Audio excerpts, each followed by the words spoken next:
Good morning. Magandang umaga po. It's time to share the result of the Social Security survey that we conducted. This is what I'm going to share with you. Stay with me.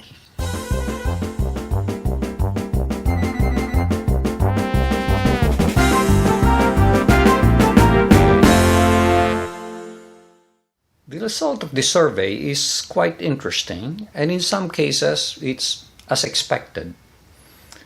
But this will give you some information as to how people are actually doing with respect to their social security situation. By the way, thank you so much for every single one of you who contributed to this survey, because this will be very helpful, not only for us retired people who is wondering, gee, how is everybody else doing, but more specifically to people who are planning to retire. This way they can determine where they stack up, and they may still have some time to save up or to do something about their personal situation. So let's begin and let's take a look at it. The first thing we'll look at is at what age did people start collecting Social Security? For the most part, 41% of the people between 65 and 67 is what they chose, followed by 62 to 64. Now, I have something here. It says under 62, there's 15%. Those are probably people who are collecting because you need a minimum of 10 years. A minimum of 62, age 62 for you to be able to collect. So why are they collecting? Well, it's possible that they are a dependent, spousal coverage. Well, even spousal will need 62. So this is probably children of retired ones, or maybe plain and simple error. But most of the people actually wait until their age 65 to 67, and the reason for that is age 65 is when you get Medicare medical insurance. You can retire 34%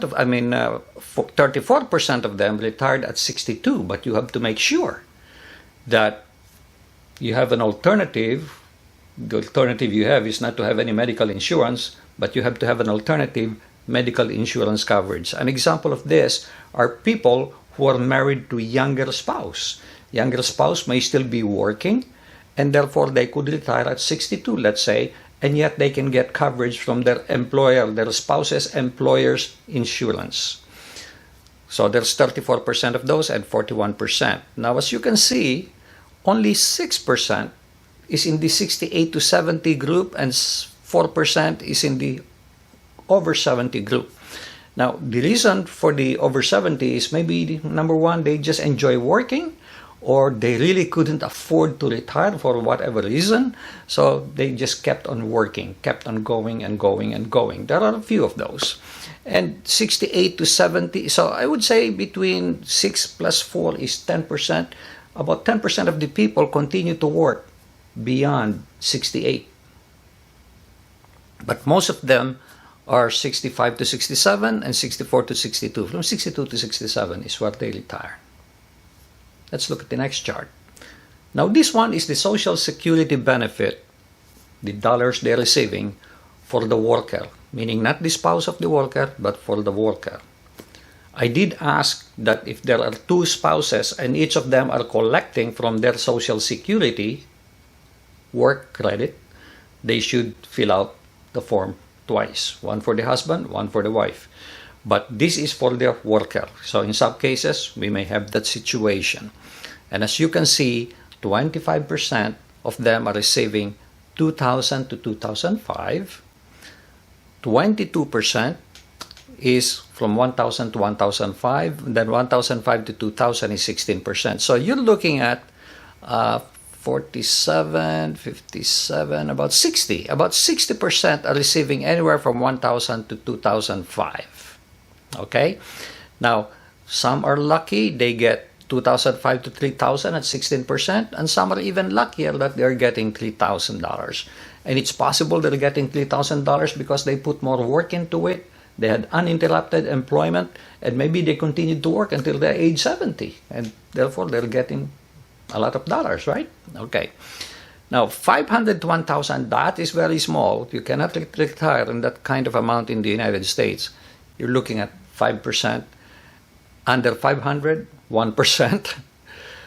And look at this, 0 is 5%. So from about 10 to 11% of people are really cannot afford to retire at that kind of money unless they have private insurance on their own, or they have 401k, IRA, or personal savings. That will help them survive. But you cannot rely on Social Security benefit only. Now let's just look at the Social Security benefit for the dependents. For example, spousal and children.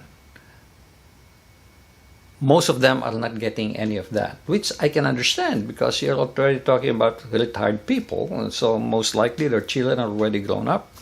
But we only have 1% receiving something. Look at that. Greater than $3,000, 1%.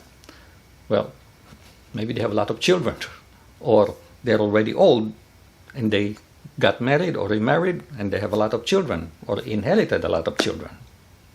So, not much, this is as expected, not much to show here. Now, let's look at the number of years people are gainfully employed. Most of them are employed for 31 to 50 years. 31 to 50 years, that's 57%. And then the next one is from 21 to 30 years. So these are people who arrived late, who had some interruption in their employment, maybe who retired early, meaning they stopped working early, not necessarily collecting. And a small portion, about 9%, is 11 to 20 years. That means they did not have much work put into Social Security, and that's why they're only gainfully employed for 11 to 20 years. And those that are over 50 years continuing to work is 6%. Again, most of the people work 31 to 50 years to get a decent amount of Social Security check. And that's followed by 21 to 30 years, 27%. So better than 80% is in that category. Now let's take a look at retirement residence. You can see that most people, 52%, are in the US full-time, United States. Maybe they go to the Philippines only for vacation and come back for a visit and come back. But the residence full-time is United States. Now, those who go back to the Philippines and retire full-time in the Philippines is 16%, mere 16%. So most of them are staying here. The US and the Philippines, these are snowbirds like me, spending both time in the Philippines and in the US, Philippines, US, Philippines, US. That's about 1/4, 25%. Another foreign country, 1%, 5% US, and another foreign country, 5%. So let's not talk about those. So focus more on how much of the people are staying, what percentage of the people are staying in the United States, and it's over 50%. And about 25% is spending half and half, and 16% goes back to the Philippines and abandons the United States. They're living in the Philippines full-time. Or they could be a dual citizen and spending full-time in the Philippines because there is no restriction as to when they have to come back in either country, whether it's US or the Philippines. Interesting. Again, thank you very much for the participant. This is for those who submitted this questionnaire. This is interesting information to have. Now let's look at this next chart. Let's analyze those who are full-time in the Philippines, full-time in the US. And as you will see here, let me show you. Those who are in a foreign country and US and another foreign country, it's very small. So we're not going to talk about those. And those that are below 62 and over 70, very small. Okay? Now, let's focus on this group here. As you can see, people who are in the US, 52% in total, are mostly in this age group. They just decided they wanted to stay more in the US. They can go to the Philippines, but only for a visit. Now, Philippines, full-time, they decided, I'm done with the United States, I'm going back to the Philippines. It's only 641% in this age group, okay? And as you can see, if they retired, this is when they retired. When they retired at 62 to 64, they're now in the Philippines, 65 to 67.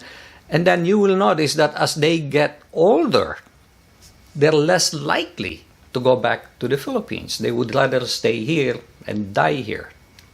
Okay? But the younger you are, the more likely it is for you to go back to the Philippines.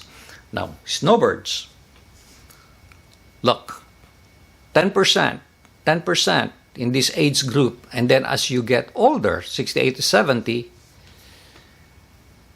you don't want to do that anymore at that age. And look at this, over 70 is 0%.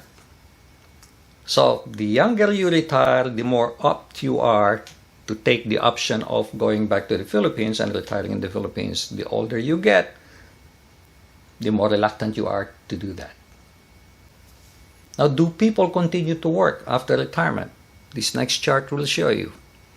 Post-retirement gainful employment, most of the retired people fall in the zero category, 76% of them, because they're not working anymore, they don't want to work anymore. 76, so 3/4.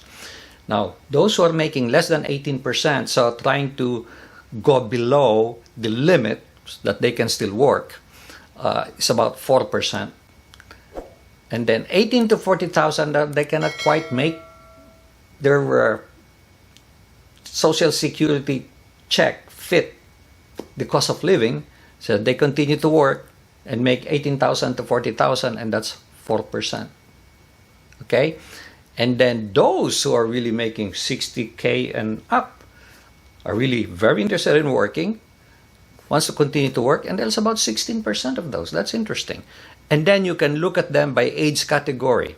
Most of this, okay, as you get older, for example here, it's only 4%, 3%, only 6%. But over here is the most, 65 to 67, age 65 to 67 is where most of them are working. Also, some are working 62 to 64. Now, as you can see, below 62, they don't have any income. And the reason probably is they're receiving either Social Security, this is the welfare, Social Security, or they are an dependent of someone or spousal or something. So you can ignore this below 62 and focus on this one here, and you can see that the older you get, the less likely it is for you to continue to work. It makes sense. To me, it makes sense. And look, when you're over 70, it's almost zero, nothing. Nothing. Again, that is as expected. Now, what kind of medical insurance do they carry? Most of them carry Medicare Advantage Plan at 35%. Medicare Advantage Plan. Now, this will show the naysayers. Last year or 2 years ago, someone was mad at me because they said that is not true, that you can get this Medicare Advantage that has worldwide coverage and all. They say that. But look, a lot of the people are taking advantage of the Advantage Plan. In fact, one of the agents I asked, I said, if this Advantage Plan is so good, who is buying the supplemental? He said to me, because they don't know what they're doing. Now, some of them, rightfully so, will select the supplemental plan, which is almost the second one, Medicare and supplemental plan, because they have a condition that is so serious they're almost seeing a doctor every week or something like that, and it could cost them a lot of money. Or something that is serious enough that they could get hospitalized for a long time, somebody who's on dialysis, and so forth and so on. So Medicare supplement is for those people. Now, Medicare only, now that's dangerous, 18%. Now, I don't know if this means they're just taking the hospitalization, which costs them nothing, or if they also have Part B. But even after you pay $150 for Part B, at that point you'll covered 80% only for hospitalization and Part B. Now these are for people who are very, very healthy and they don't want to spend $150 a month. They say maybe, I don't care, I don't need that. Or this could be people who decided to go back to the Philippines. And no insurance whatsoever is 7%. Now, private insurance, I don't know. I don't know who has private insurance. 24, 1 out of every 4 people have private insurance.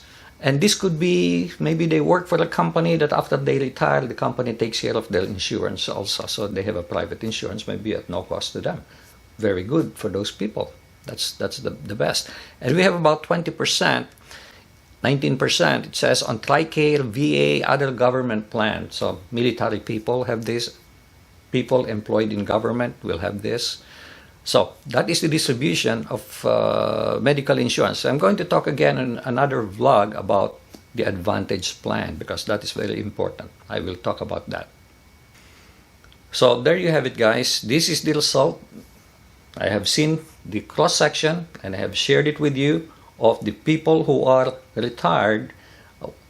What percentage of them go back to the Philippines? What percentage of them just stay here? What percentage of them split the time between countries?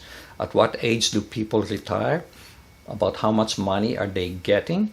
So this is not based on published statistics. This is based on survey that you yourself have participated in. Thank you so much. This is very helpful. I will appreciate it if you share this with other people. And please do click like if you like this video. And I'll appreciate it if you subscribe to my channel unless you have already done so. Thank you so much. If you have any comment, feel free to put them down below. Thank you so much. Make it a great day and God bless.